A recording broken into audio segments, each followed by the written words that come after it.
Assalamualaikum warahmatullahi wabarakatuh. Waalaikumsalam. Alhamdulillah, bismillahirrahmanirrahim.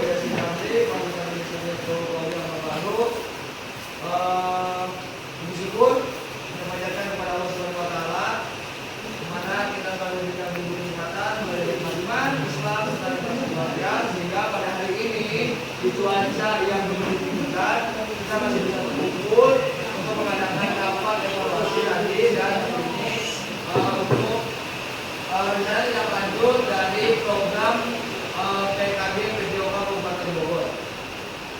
Salam tercurah kepada junjungan kita yaitu Nabi Muhammad. Semoga syafaatnya sampai kepada kita di akhirat. Terima kasih kepada Bapak Ibu guru yang masih hadir pada hari ini atau stay di rangka ini. Saya salah satu guru PJOK di SMA Bina Teknika itu kemarin mendapat undangan mengenai diseminasi atau program diseminasi dari kementerian. Nah, ada undangan, saya libatkan diri, ikut, ternyata lumayan banyak rentetan kegiatannya. Salah satunya adalah aksi nyata dalam rencana tindak lanjut mengenai komunitas belajar sekolah. Nah, komunitas belajar sekolah ini akan kita laksanakan di sekolah kita masing-masing nih, misalnya di SMA kita. Oke. Nah, saya beri nama program ini adalah Sehati Bersama Bintang. Sehati Bersama Bintang adalah senam kesehatan jasmani bersama-sama di SMA Bina Teknika yang insya Allah nanti akan kita laksanakan. Lanjut. Nah, apa yang mendasari atau melatar belakangi adanya kegiatan ini? Ya, salah satunya yang akan kita laksanakan senam tadi senam kebugaran jasmani telah menjadi bagian integral ya dari kehidupan manusia sejak zaman dahulu kala. Aktivitas fisik ini memiliki sejarah panjang dan kaya akan manfaat bagi kesehatan dan kesejahteraan. Konsep pendidikan jelas tidak boleh membatasi gerakan peserta didik sehingga peserta didik diberikan keleluasaan untuk bergerak. Salah satunya adalah kegiatan senam. Nah, apa sih tujuannya? Tujuannya yang pertama adalah mendukung pertumbuhan dan perkembangan peserta didik. Dan baik itu sehat secara fisik, jasmaninya, sehat secara jiwa itu mentalnya, baik dan selanjutnya adalah sehat secara sosial dan beragama dengan teman-teman yang lain. Yang selanjutnya adalah mengembangkan pola hidup yang sehat dan kesadaran untuk selalu aktif bergerak sepanjang hayat. Kenapa? Karena pendidikan gerak adalah pendidikan untuk sepanjang hayat. Apa-apa yang akan kita lakukan kalau kita tidak sehat itu akan sia-sia. Nah, melalui aktivitas gerak fisik. Nah, capaian dari program ini ada capaiannya. Yang pertama apa? Meningkatkan kebugaran jasmani serta mengurangi resiko penyakit pada peserta didik. Kenapa seperti itu? Satu, karena di kita di kelas 12 tidak ada yang namanya pembelajaran olahraga. Nah, tidak adanya pembelajaran olahraga berarti hampir anak itu tidak melakukan olahraga juga di rumah. Itu capaian itu kenapa saya menginginkan adanya senam bersama itu kelas 12 tidak ada olahraga. Ya karena dengan rentetan kegiatan seperti ini. Apalagi yang kedua adalah meningkatkan kepercayaan diri pada siswa dan peningkatan kualitas hidup siswa. Nah, struktur program ini juga merupakan hal intrakurikuler ya yang ada di sekolah ini dilaksanakan yang menjadi upaya untuk mengembangkan komponen fisik dan kemampuan gerak peserta didik. Lalu peserta didik yang terlibat itu adalah satunya adalah kelas 12 ya, kelas 12 sebagai pesertanya. Lalu saya minta bantuan kepada anak-anak organisasi yang ada di sekolah ini yaitu OSIS untuk melibatkan diri untuk melakukan kegiatan.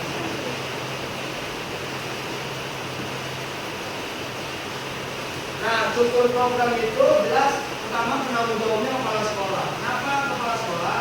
Sebelum diadakan ini, rapat seperti ini, saya juga ngobrol terlebih dahulu dengan kepala sekolah. Nah, kenapa seperti itu? Kepala sekolah adalah salah satu aset yang dimiliki di sekolah. Ada politik kepala sekolah juga. Kenapa? Karena kebijakan-kebijakan yang diambil oleh kepala sekolah itu menentukan arah tujuan sekolah.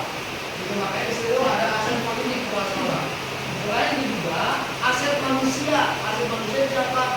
Guru, ya. Kita ini sebagai guru atau tenaga pengajar pendidik, ya. Dan itu apalagi ada peserta didik sebagai aset manusia, ya.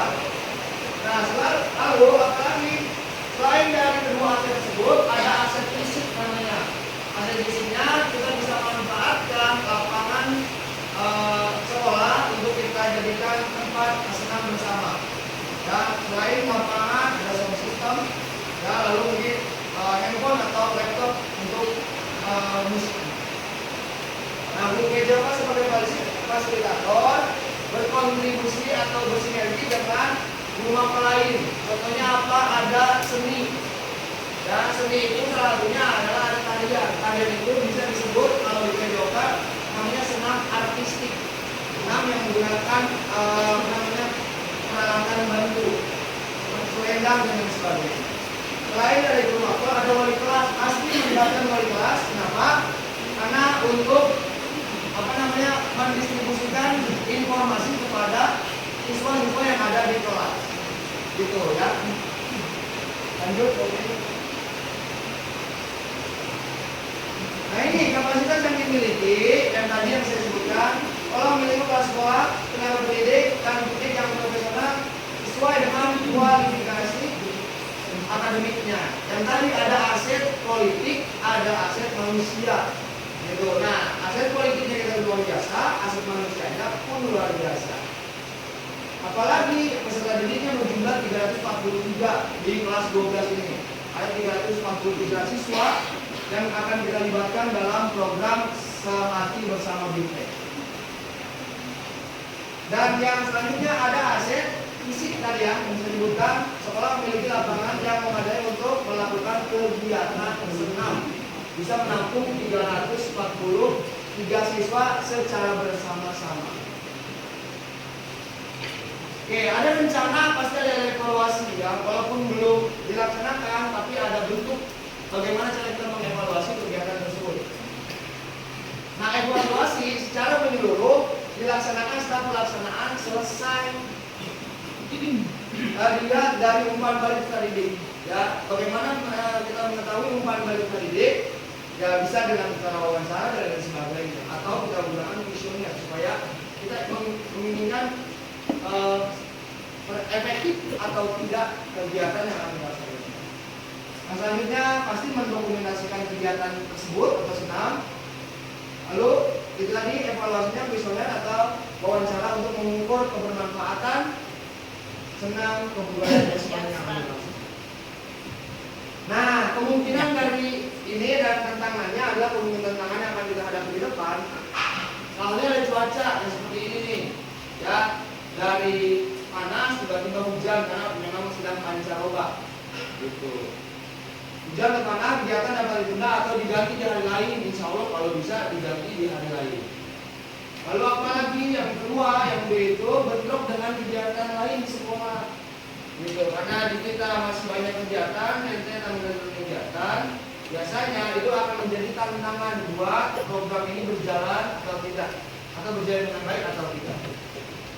Dan selanjutnya, nah, memberikan evaluasi tadi, memberikan evaluasi yang efektif untuk setiap kegiatan dan umpan balik yang konstruktif supaya kita mengetahui sebenarnya mayoritas dari 343 siswa ini menginginkan atau tidak senam bersama-sama yang dilakukan di hari-hari tertentu. Timeline, jadwalnya kapan? Insya Allah dilaksanakan pada hari Sabtu di minggu terakhir bulan. Kalau kemarin sih saya bilang sama Pak Mensek, saya koordinasi dengan Pak Mensek, ternyata boleh dilakukan, tapi di di minggu terakhir. Insya Allah ini akan berlanjut jadinya. Step by step kita akan coba laksanakan. Nah, insya Allah ini juga kita laksanakan di akhir bulan ini. Itu kegiatannya. Nah, dilaksanakan pada hari Sabtu di akhir bulan, di minggu terakhir atau akhir bulan.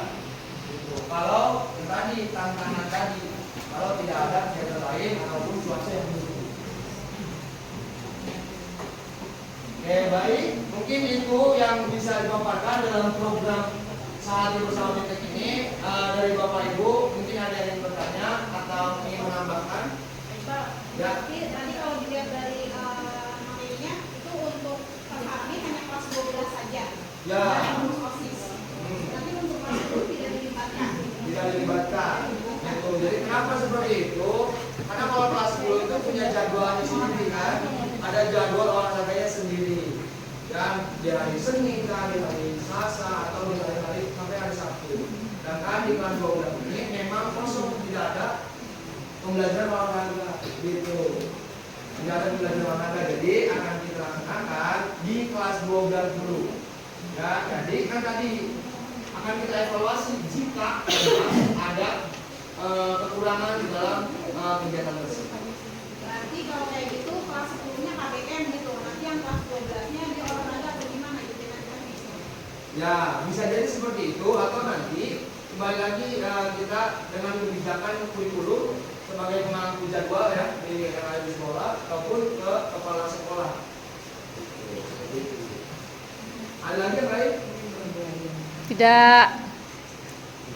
Cukup. Ya. Oke, terima kasih Bapak Ibu. Lalu kita coba memaparkan ini ya. Nanti insya Allah kita akan laksanakan bareng-bareng. Seluruhnya bukan hanya siswa peserta, tapi ibu bapak juga kita supaya sehat bersama-sama sepanjang hayat. Baik, terima kasih banyak. Mungkin itu saja yang bisa dipaparkan dalam kegiatan kali ini. Mohon maaf jika ada kesalahan tutur kata yang saya tulis atau yang salah. Assalamualaikum warahmatullahi wabarakatuh.